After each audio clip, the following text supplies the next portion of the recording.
My mentor, Mr. Shoaff, once told me, your bank account is a reflection of your philosophy, not your circumstances. Most people aren't truly poor. They're just comfortable enough to stay where they are. They have just enough to survive, so they never push themselves to grow. They trade their potential for a paycheck, their dreams for a sense of security. But comfort is the enemy of wealth. The moment you stop stretching, you start settling. And the moment you start settling, you start losing. Here's a simple truth.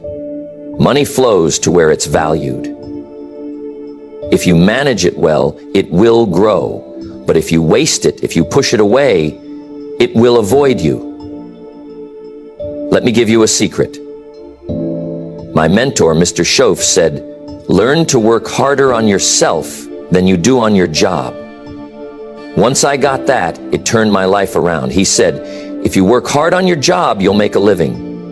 If you work hard on yourself, you can make a fortune. You don't wake up one morning suddenly rich unless you win the lottery. And even then, statistics show most lottery winners end up broke. Why? Because they never grew into the kind of person who can handle wealth.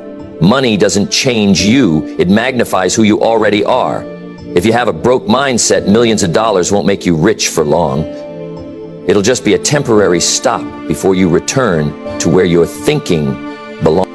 Wealth is an inside job before it ever becomes an external reality. It's like a tree. You don't plant a seed today and expect a full-grown oak tomorrow. First, the seed must take root beneath the surface, growing long before you ever see results. Your mind is the soil, and your thoughts are the seeds. If you plant the wrong ones, fear, doubt, procrastination, don't be surprised when nothing valuable grows. But if you cultivate thoughts of abundance, discipline, and action, over time, wealth becomes inevitable. Look at the people who are truly wealthy, not just rich, but wealthy in the way they think, act, and live. They didn't just chase money, they became the kind of people who attract money. They developed habits that made them valuable to the marketplace. They mastered skills, built relationships, and took calculated risks. They understood that financial success is a result, not a goal. The goal is to become a person of value. And wealth is simply the reward. Your future is nothing but a reflection of your thoughts. Look at where you are today. It's a direct result of the way you've been thinking up until now. If you're stuck, frustrated, or struggling, the good news is you can change it. But it starts in the mind. Change how you think, and your actions will follow. What you tolerate becomes your reality. If you tolerate average, you'll live an average life. If you accept just getting by, that's exactly what you'll get. But the moment you decide that you refuse to settle,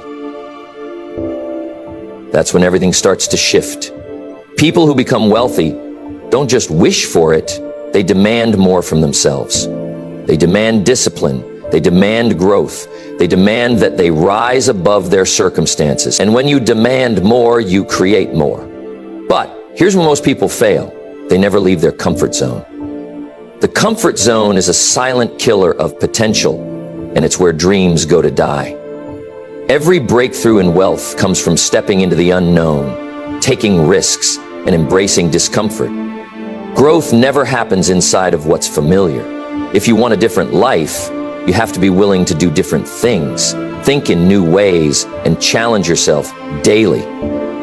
The marketplace doesn't pay for effort, it pays for value. Money is a direct reflection of how well you serve others. The most successful people aren't the ones who complain about what they don't have. They're the ones who find ways to solve problems. The world rewards those who create solutions. If you want more money, ask yourself, how can I become more valuable?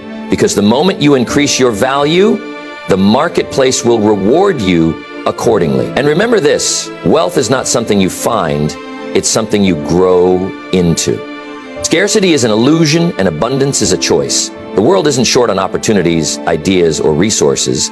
It's only short on people who see them. The same world that creates millionaires also creates people who struggle to make ends meet. The difference isn't in what's available, it's in what people choose to see and believe. If you think opportunities are scarce, you'll act accordingly. You'll hesitate, play small, and let fear dictate your actions. But if you believe the world is abundant, You'll move differently. You'll see doors where others see walls.